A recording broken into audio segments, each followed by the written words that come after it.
Kita berdoa. Kasih karunia dan damai sejahtera dari Allah Bapa kita dan dari Tuhan Yesus Kristus menyertai kamu. Amin.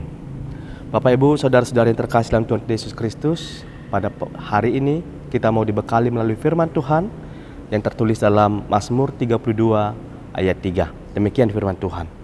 Selama aku berdiam diri, tulang-tulangku menjadi lesu karena aku mengeluh sepanjang hari. Demikian firman Tuhan. Bapak Ibu, hari ini kita mau dibekali dan bukan bekal sarapan biasa, bukan roti yang mengenyangkan daging kita, tetapi kita diberikan roti kehidupan supaya hati kita dimulai dengan ringan, bukan dengan beban dosa yang kita sembunyikan. Daud berkata, selama aku berdiam diri, tulang-tulangku menjadi lesu. Diam, tidak berbicara, tidak mengaku, tidak jujur kepada Tuhan. Bagi dunia, diam tampak seperti emas, tapi bagi orang yang beriman, diam di dalam dosa adalah racun yang perlahan mengeringkan jiwa. Bapak Ibu, dosa itu seperti luka, memang menyakitkan, tetapi menutupi, membiarkan dosa itu, menyembunyikan dosa itu, malah membuat luka tersebut menjadi busuk, infeksi, dan semakin parah.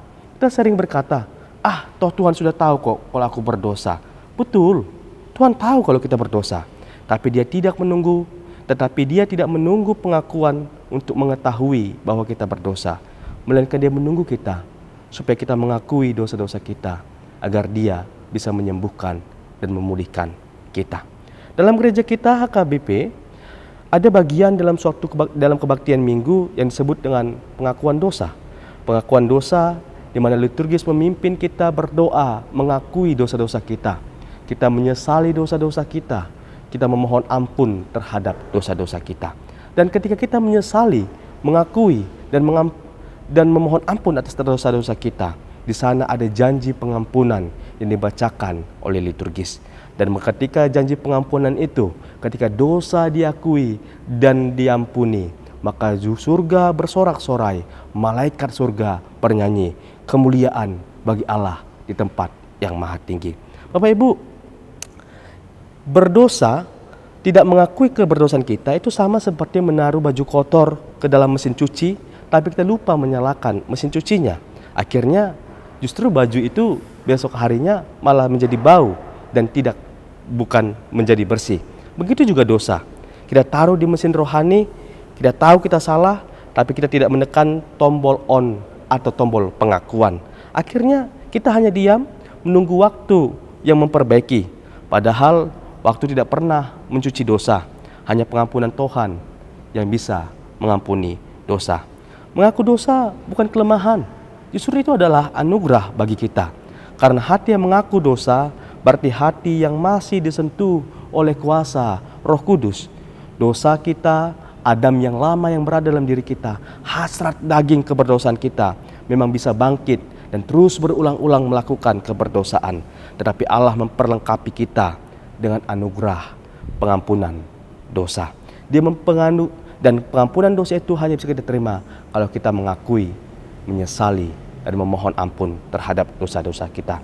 Supaya kita tetap terpelihara dalam pengampunan dan pembenaran oleh Yesus Kristus. Itu makanya Martin Luther mengatakan, mengaku dosa bukan tanda kejatuhan, tapi tanda kasih karunia yang bekerja di dalam diri kita. Mengaku dosa bukan memberi kepada Allah, justru kita menerima kasih karunia Allah yang bekerja dalam diri kita. Bayangkan betapa beratnya kita memulai hari kita hari ini kalau kita belum mengakui dosa-dosa kita dan memohon ampun atasnya. Penyesalan, rasa bersalah, ketakutan, kemarahan yang belum diredakan.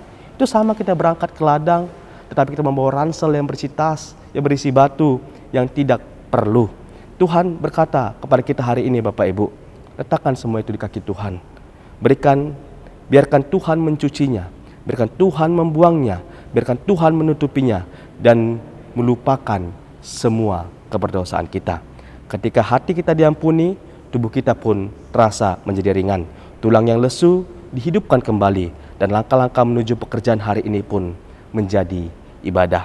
Bapak Ibu, seorang anak kecil berkata kepada guru sekolah minggunya, "Ibu, saya sudah menghapus dosa-dosa saya." "Loh, kok bisa?" kata guru sekolah minggunya. Kemudian anak itu menjawab, "Ya, saya buat dosa-dosa saya di buku PR saya supaya saya tidak lupa. Tapi kemudian saya hapus dosa-dosa saya tersebut. Dosa saya pun menjadi terhapus. Saya hapus dari buku PR saya supaya orang tua saya dan guru tidak tahu dosa-dosa saya tersebut."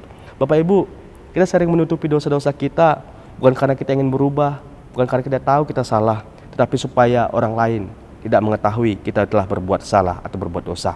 Padahal pengampunan sejati datang ketika kita berani jujur di hadapan Allah, bukan sekedar menjaga citra di hadapan manusia. Bapak Ibu, maka pagi hari ini biarlah kita diam sejenak, mengakui semua keberdosaan kita, melepaskan rasa kebersalahan kita, mengaku kepada Tuhan, dan terimalah pengampunan dosa yang daripada Tuhan.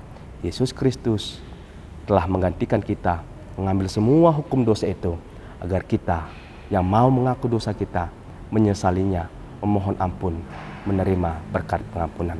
Amin, kita berdoa.